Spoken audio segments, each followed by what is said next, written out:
barkanmu dai. A cikin bidiyon mu ne mun zo muku da sabon bidiyo mai suna gidan maza. Wannan sabon bidiyo ne wanda kamfanin Yusuf Zamani suka fassara. Da haka idan kana buƙatar ka kalli wannan bidiyo mai suna gidan maza, ka biyo mu sannu a hankali a cikin wannan bidiyo domin kuma za mu maka bayani dalla-dalla akan yadda za ka sauke wannan bidiyo. Kamar yadda muke yawan yin bayani a cikin bidiyon mu, tsarurrukan mu yanzu sun riga da sun sauya. Duk mai buƙatar bidiyon mu sai dai ya ɗauki lambar mu wacce muke ajiyewa akan bidiyo ya bibiye mu sakamakon tsarurrukan da suka riga da suka sauya. Yanzu ba kamar da bane, ba za mu iya ɗora bidiyo normal kamar yadda muke yi a baya ba, amma yanzu wannan sabon tsari ne muka zo muku da shi. Duk bidiyon da muke kawo muku bidiyo ne wanda mun tabbatar da bidiyo ne mai haske, kuma bidiyo ne wanda mun tabbatar da yana da kyau, muna da shi kuma a hannun mu, ta yadda duk bidiyon da kuka ga mun kawo to idan ka tuntube mu insha Allahu za ka samu.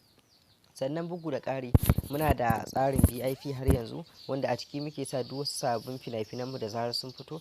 Kamar yadda kuke gani, waɗannan fina-finai ne masu kyau wanda suka fita a wannan sati wanda ya wuce. Don haka dai idan kana buƙatar ka zama ɗaya daga cikin masu samun fina-finan mu akan lokaci, ko kuma da ka shiga cikin bidiyo kaga shine, ko kuma ka samu bidiyo dai mai matukar kyau akan lokaci, to ka kasance da wannan tasha ta mu mai albarka ta Algaita Films, domin kuwa a cikin ta ne muke sa duk wasu sabbin fina-finai da zarar sun fito. Don haka me kake jira? Idan kana buƙatar ka rinka samun fina-finai masu kyau, to kai tsaye zaka kasance da wannan tasha ta mu mai albarka. Idan kana a YouTube ne ko kuma a Vidmate, ta hanyar danna mana alamar subscribing da danna alamar ƙararrawa, hakan zai taimaka gurin ka rinka samun sababbin fina-finan mu da zarar mun fito da su, kuma da zarar sun shigo. Sannan bugu da ƙari duk wani abu da ya shafi bayani ko kuma fashin baki akan fina-finai na Indiya, insha Allahu za ka rinka samu a cikin wannan channel ta mu mai albarka. Don haka kai tsaye dai yanzu abin da muke muku nufi, duk bidiyon da muka kawo ba mu aje link ko kuma wata hanya wacce za ka iya sauke shi kai tsaye, sai dai ka ɗauki lambar mu wacce muke ajiyewa akan bidiyon sai ka bibiye mu. Wannan shine sabon tsarin mu. Muna fatan za ku ji daɗin shi,